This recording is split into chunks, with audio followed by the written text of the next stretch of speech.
Hello, everybody. Welcome to this week's edition of the Little Guys Home Technology live stream podcast, which is sponsored by AudioQuest, Integra, and Golden Ear, three companies dedicated to high-performance audio and to making sure you get the best sound possible. I'm David. And I'm Evie. And we're happy to be bringing you this live stream today. There you go. The Little Guys is a store, first and foremost, located at 19031 South Old LaGrange Road in Mokina, which is surrounded by other well-known suburbs such as Orland Park, Tinley Park, Frankfort, New Lenox. Did I miss any? That's good. The store is open Monday through Thursday from 10 until 6, Friday and Saturday from 10 until 5, and we can come to you, too. Yeah, we are serving the entire Chicagoland area, Northwest Indiana, and Southeast Michigan as well. And we invite you to come out to the store and check it out. You can email us anytime at info@thelittleguys.com. Check us out online at thelittleguys.com. And you can scan through products there now as well. Yes. How do you like that? All right, so today I thought we'd go back to our roots. No, back to the basics.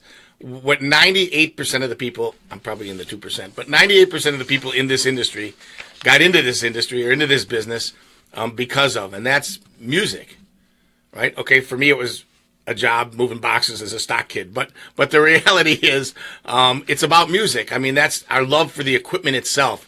It's true. In this industry, I think you'll probably find more musicians than, in the musician industry. I mean, unbelievable. It is crazy how many people, not just in our store, but in all stores I've come in contact with throughout the country. Yeah.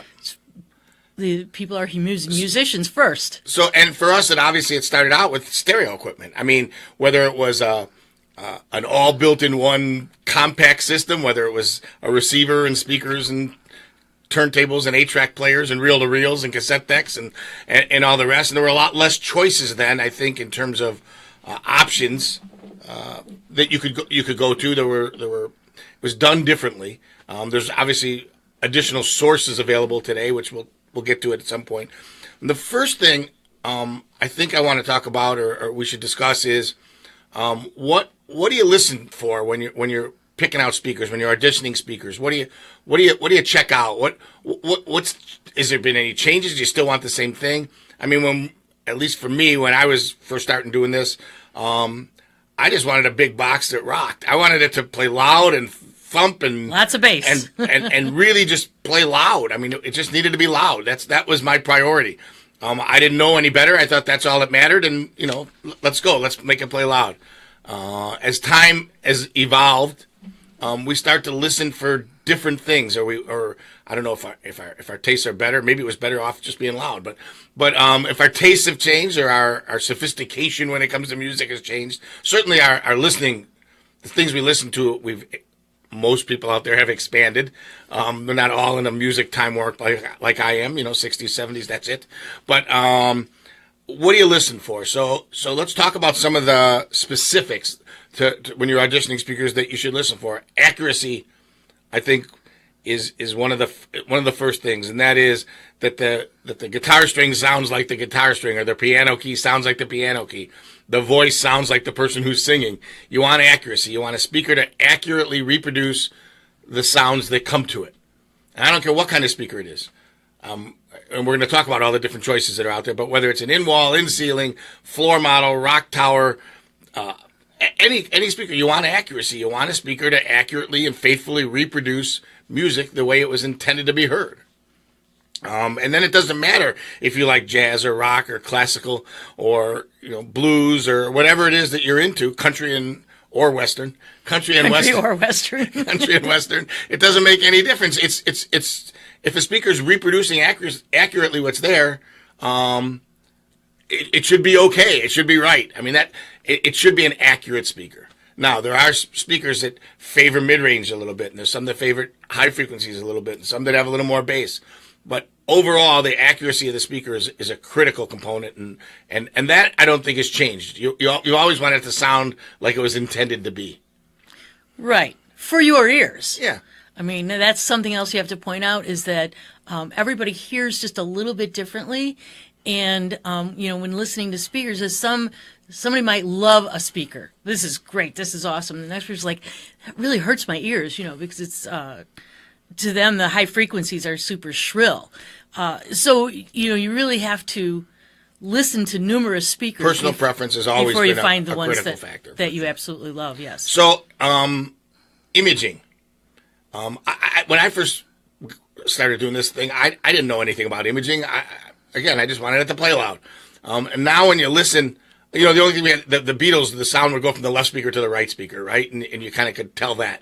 But and they'd move things around a little bit, those kind of things. They were famous for doing it. Yes. But imaging is more of the speaker goes away. You almost don't hear the combination of imaging and soundstage. You don't hear the speaker. You hear the music the way it's being recorded, so that there's actually a presence. It goes wider than the speakers. It goes deeper than the speakers. It goes higher. It's the voices come from the middle of in the middle of the two speakers, not from the right speaker or the left speaker. It's almost as if the speakers are gone, right? And I notice that now when I'm listening. I'm looking for that. I expect to be able to hear that. The imaging part of it. And I don't want to have to sit directly in the middle, A minus B plus 4 times X, so that I'm in the sweet spot. I want it to have a wider sweet spot. Yes. I want it to do that over a greater space in the room, because we're not all standing in a line. I remember one of the first Carver demonstrations I got when he did the hologram demo. He made all the salespeople stand in a straight line behind each other and listen to the demo. And I'm thinking, well, who's going to do this? Right. Nobody's doing this. We're sitting on the couch, or or on the floor, or we're on our beanbag chairs, or whatever the heck it was. I mean, we're not all going in a straight line. So that's what I want from a speaker. I want a speaker to give me imaging and detail. I want it to sound live. I want it to have sound stage presence. I want it to really feel like I'm at the concert, or I'm at the show, or I'm hearing it the way it was intended for me to hear it, what the artist had in mind. And they spend a lot of money making recordings do those things and be that way. So I think you should expect They spend a lot of money and a lot of time. There can be just like such as a minor little glitch, and then do it over and do it over. And they do it over until it's just perfect. And then we listen to it on crummy headphones. There you go. And there are some big brand name speakers out there that frankly don't really sound good. Some of them are real small, so you get a huge body of sound, or a huge work of sound. You get a bunch of sound from it, so your mind thinks, "Wow, that's really good," because it's such a small little box, or a small little cube, or a little square, or whatever the heck it is. And the reality is, that speaker doesn't really sound good. It doesn't really have the highs that you're supposed to have. It doesn't have the clarity or the bass or the definition. No. The imaging is typically totally fake. It may bounce sound off of walls to create, spaciousness or whatever, but it's not anything like listening to a concert or a good recording, or an orchestra, or, those kind of things.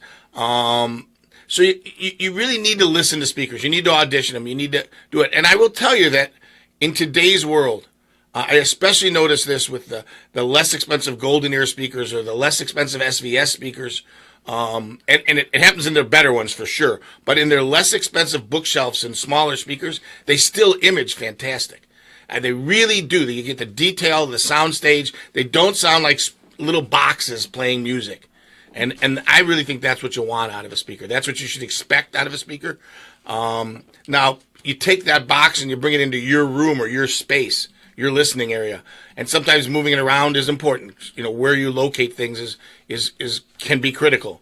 But you got to at least start with a speaker that has the ability to do those things. And I think that's what you start in today's world. That's what you look for. With subwoofers, and we'll talk about woofers a couple times, but with subwoofers, what you look for is tightness, I think, not boominess.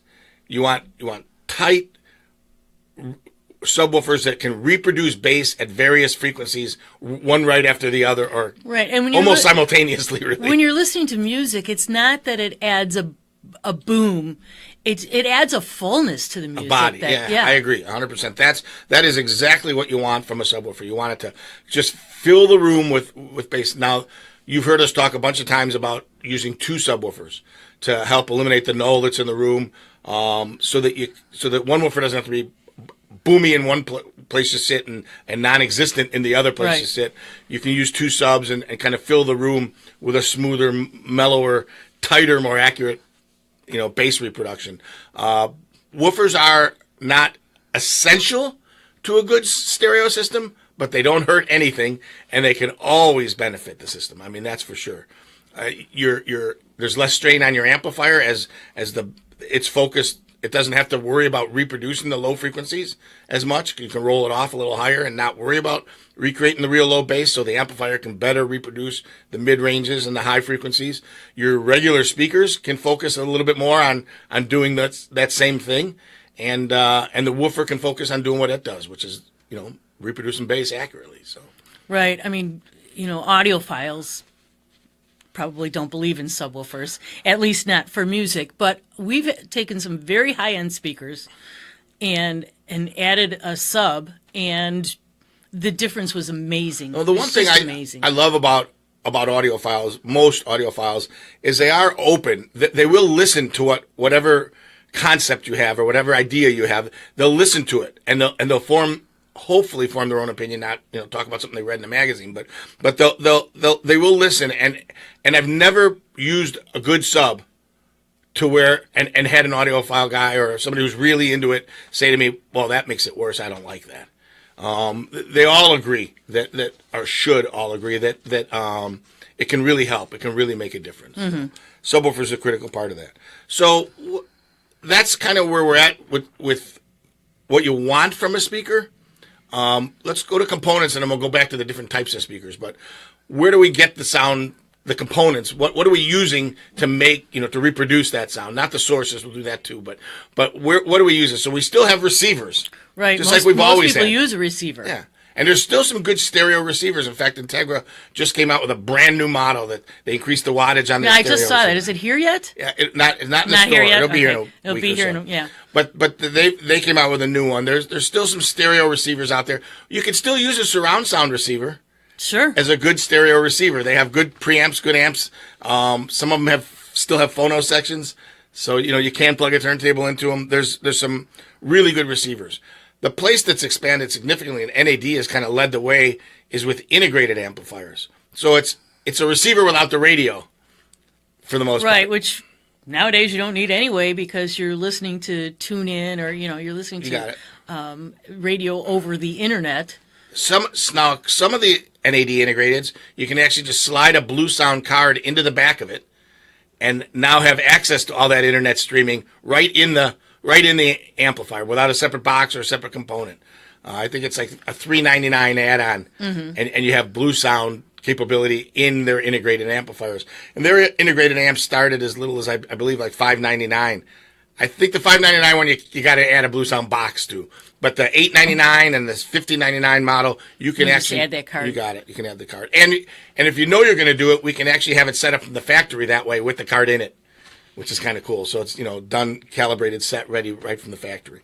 So those are integrated amps, and then there's still separate components, amps, preamps, separate from one another, where you can get into some 1.2 kilowatt amplifiers, and you can get monster amps, 500 watts a channel, 300, 700, 900, whatever it is, all with separate power supplies, all designed and engineered specifically to be just what it is, an amplifier, or just what it is, a preamp. Right, done differently completely. So there are still separate components, and whether they're Integra components or NAD or NAD reference series, master series, or the Macintosh stuff. There's a lot of levels to do that on. I know Peachtree's got some new stuff coming too. That's really nice. So there's a lot of really good components out there that allow for accurate stereo reproduction. And that's the key. We have some good used stuff, right? We have some trade-ins, that come in once in a while that it can start inexpensively. So you can have a receiver for $150 or $100, and you can get a pair of speakers for a few $100. And we have some used gold monitor gold series speakers that were like $1,500 or $1,700 a pair for, I think, $500 a pair. So I know. I can't believe we still have those. Those are amazing. So there's lots of cool ways you can go about, figuring out what you're going to do. And then there's sources. What do we listen to? Turntables have made a huge comeback, and people are listening to vinyl. We have a lot of turntables to look at. There are that is certainly one source that is becoming more and more and more valid, I guess is the right way to say it, and being used more often. And some audiophiles, some stereo nuts, let's call them, insist on that's the only source.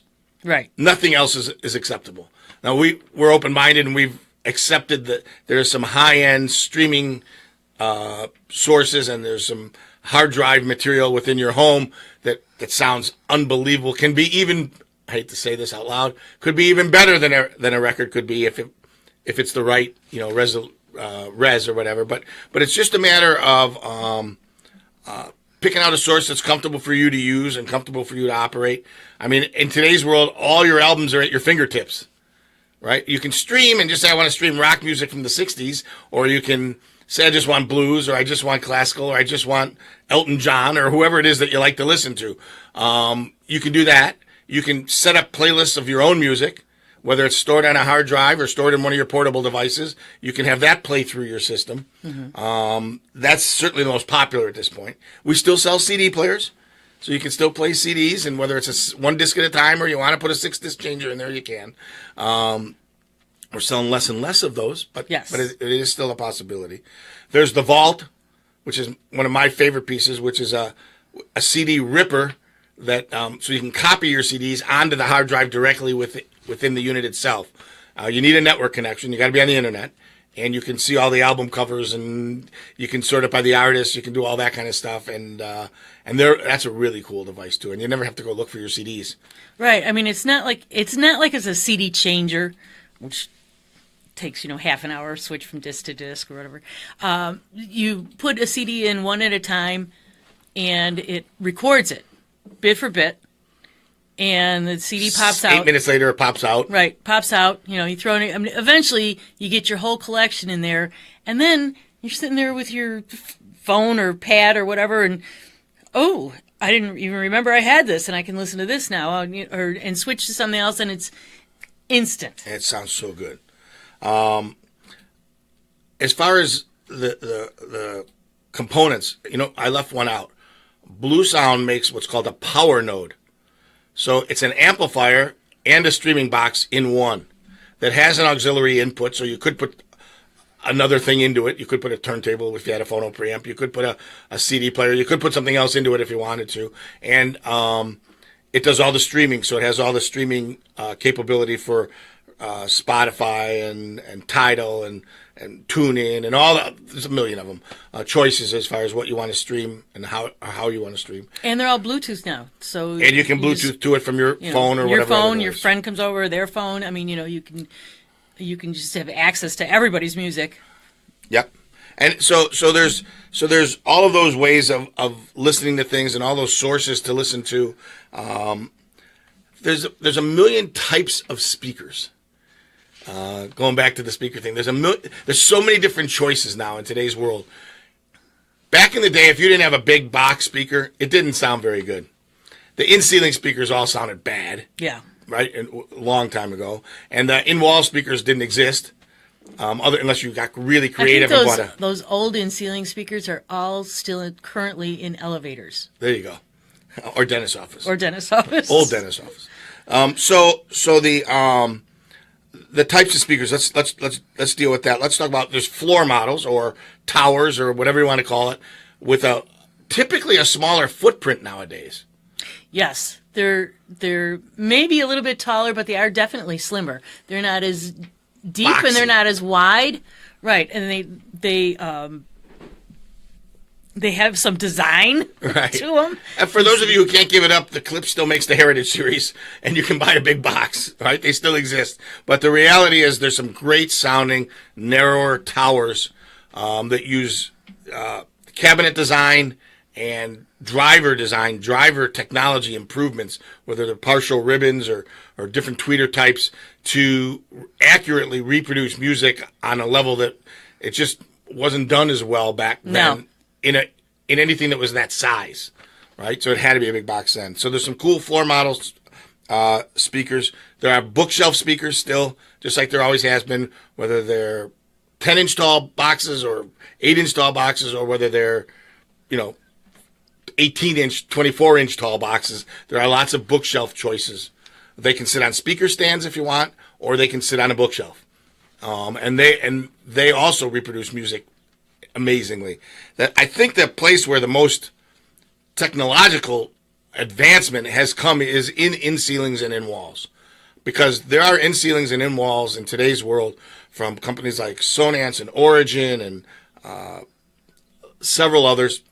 Golden Ear makes some great in walls. Klipsch makes some great in walls that just will blow you away. There are some audiophile grade in wall speakers. Yes. That reproduce music on a level that's you would never expect from a wall. That's for sure, wall speaker. And there's in ceiling versions of those same speakers. There's just some pretty amazing stuff out there. So you can have kind of whatever you want in a speaker. There's also on wall speakers, not that there isn't still some of those. Screw the bracket on the wall and have the little bracket sticking out with a box on the end of it. But on wall flat speakers that are relatively thin, a few inches deep max, and are typically a little bit taller and thinner. Yes. As opposed to squatty boxes kind of a thing. They look cool around a television. They look cool just on the wall for rears. They look cool just for listening to stereo. A lot of really good choices when it comes to speakers, and a lot of different ways you can do it that just didn't exist back then. No. The other place that I think has seen some significant change is in the subwoofers. Subwoofers have gotten amazingly impactful, tight, clean, accurate, and physically smaller. Yes. There were no good small, maybe the Sunfire might have been an exception, but there were no really good, and whether that one was really good or not could be up for debate. But there were no really good subs that were physically small back in the day. They were big boxes, and the bigger the box got, the better. And that was the challenge, I think, that all sub manufacturers took on, was to, find the technology to make a smaller sub sound really good, and they've definitely succeeded. I still think if you have room for a big box, the big boxes can be even better. Well, but the big boxes don't have to be as big as they used to be. But you might find a lower price on a subwoofer because it's got a bigger box. Right. It doesn't take as much technology as long as you have the enclosure, and the size. There's a lot of bad subs out there. Yes. There are very bad subs out there. There are some subwoofer systems packages where the little cubes might come with the sub, and the truth is the voice comes out of the woofer box sometimes. Mm-hmm. Right? There should be no voices coming from your subwoofer. It should be low frequency, and that's it. Unless you have somebody that speaks at 80 hertz, there should be no low frequencies coming from that device. And the again, the physical size has gotten really, really livable. That's for sure. Good subs are available from several different manufacturers, whether it's JL Audio, which is certainly probably the class of all subwoofers or whatever. Yes. SVS right there with them and very close. Focused on maybe a little less expensive subs, woofers that are under $2,000 is their main focus. There's a lot of good choices. Klipsch makes a decent sub. There's a lot of good choices out there, and Golden Ear makes some amazing subs as well. Right. Golden Ear first came out with completely acceptable subs. That sort of went with the series, and Sandy's always trying to do bigger and better. I think he felt the challenge. Yeah, and it's created two amazing subs: the XXL, which is a little bit bigger box, but still not big by any means. And then the X. And the X is small and cute and amazing sound. Tight, impactful bass. Yeah, and I love the way the combination of those things sounds. Even if you take a small set of towers from Golden Ear, and they may even have powered subwoofers built into them. You take that set of speakers and you add an impact sub like that, it's all the difference in the world, and it makes it so much fun. And listening to music, besides being romantic or just partyish or just it can be such an emotional experience. It's that's what that equipment done correctly does for you. That's what the artist intended. When they're writing those songs and creating that stuff, they intended for it to be emotional. They in some cases they want the hair on your arm to stand up or to get little goosebumps or they want you to feel the music. You want to, and when you crush music, when you don't have a good stereo system, when you're listening to it out of a little box that doesn't have good fidelity, then it's not there. It can't be. It can't recreate the emotion. It can't give you the energy and the excitement and the passion that the artist felt for it. You don't experience it. You don't know. Right. I mean, the song is still there. The lyrics are there. Right. It's, most of the music is there. But it does not affect you in the same way. It can't because it's crushed. There's no dynamics to it. There's no impact to it. It makes such a big difference. And I have to. I mean, being frank, I'm not a crazy over the top music person. You are. But I still know the difference. I can hear the difference. I can appreciate the difference. And I definitely can tell when it's not there. I mean, that's for sure. I've been doing this long enough that I know when I'm listening to something that's just not right or that's not, it shouldn't be that way. It shouldn't have that, like, just no emotion at all, no passion, no anything. Think of the things that music does. It sets up the scene in a movie. It creates the fear in a movie. It creates the excitement in a movie. It creates the sorrow in a movie. I mean, it gives you the anticipation of something about to come in a movie. It's all about giving you the experience, having you live that experience. And a good stereo system, a nice receiver, a good set of speakers, turntable, CD, streaming, whatever you're going to do for a source, done correctly, it gives you so much enjoyment. There's so much. It's so cool. And yeah, you can put your TV through there too, or whatever. I mean, we're not, obviously we're into surround sound and home theater and the rest. But just speaking strictly from a music perspective, it's awesome. Well, and you don't have to have a single room with a chair, soundproof, no one else is allowed in to go and listen to music. Maybe you have a theater system in your house, and it's communal. It's, everybody, this is it. This is the system. There's no reason that you can't have amazing stereo from that system. Correct. I agree 100%. I don't see any reason that you can't just enjoy and have fun and just have music on. If you're sitting out on the deck, you're sitting out in the backyard and enjoying it that way, that's fine. That's great. But it should sound good. It shouldn't be tinny. It shouldn't be weak. It shouldn't be blasting so loud at one spot that the other people that you can't carry on a conversation while people in the other spot can barely hear it. Mm-hmm. I mean, it should be designed. It should be laid out. It should be done correctly. And speaker placement is I'm kind of jumping around here, but speaker placement is important. Pulling a speaker. I was at a house the other day with a guy. Actually, it was probably about a month and a half ago. Who likes the way his speakers sound. He's totally happy with them. But he thought there'd be a little more body to it, a little more design. And I said, well, let me stop by and take a look. And I went out and I looked, and the speakers are kind of pushed to the corners. They're towed in, but they're pushed to the corners and back almost against the wall. And I said, well, if you'll allow me to do something, let's try something. And I pulled the speaker out about 2.5 feet from the wall on each side and away from the sidewall just a little bit. And we played the same cut that he had just listened to. And he's like, oh my God, that's what I mean. That's what I wanted. Right. It was just a matter of getting them in the right spot in the right place. So, you can't always do it. You can't always put them where you want them to be. Right. You can't be extreme. You're not going to have the speakers in the middle of the room, right, where everyone has to walk around them. But they can be pulled out from the wall a little bit. I agree. That's not a problem at all. Everything doesn't have to be flush with the wall. That's it. All right. So, stereo, it's still around. It's still there. It's still really cool. It's a great Mother's Day present.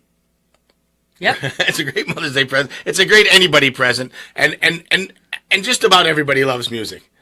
I will tell you that. I mean, it has been a huge part of our lives. Certain songs evoke certain memories. It's a blast to dig out your old LPs if you got them, or it's a blast to find your old LPs in the music streaming sources. So you can find it, if it's Deep Purple or if it's Gordon Lightfoot, I don't care, but you can find it in there, and all the old stuff is there. It all exists. It's funny because in our basement we have all our old albums, right? We never, ever get rid of them. And yesterday I was downstairs putting some photo albums back, and I sort of leaned over and I started reading the side of the album, the cover, who it was. It's like, I have that CD. I have that, I've got that. Oh, I have that on iTunes, I mean, you just, all of that music from your youth is right at your fingertips. Is always real important to you. I mean, yes, we should all go forward and listen to new music, and but the music from your youth, whenever that was, there can be people in nursing homes that you bring them Frank Sinatra and they're just right. out of this world. There's going to be a lot of people in 20 or so years listening to hip hop, right. in their nursing homes. Say that this was my right. I mean, it's a time in your life, and the music defines that time in your life. I agree, and this is coming from somebody who listens to a lot of AM sports talk. Yes, and Steve Dahl, just talk rock, whatever you want to call it. But the reality is, I think it's the music is critical. It's important. I see it. I see when we do demos for people, and we they're expecting us to put on a movie, and we play some music. And you can see the smiles on their faces. Their feet are moving up and down. They're tapping their fingers and stuff like that. It's huge. It's a big deal. So come on in. Let us show you some stuff. Let us kind of take you through it. You wanted to. Oh wait, you mentioned Mother's Day. Yeah. I thought I'd put a plug in here for Mother's Day. There's headphones from Master and Dynamic that I think fit women a lot better. They don't interfere with your earrings, and they sound really, really good. Super comfortable. So this is something moms would rather have than, a new dishwasher. And those buds.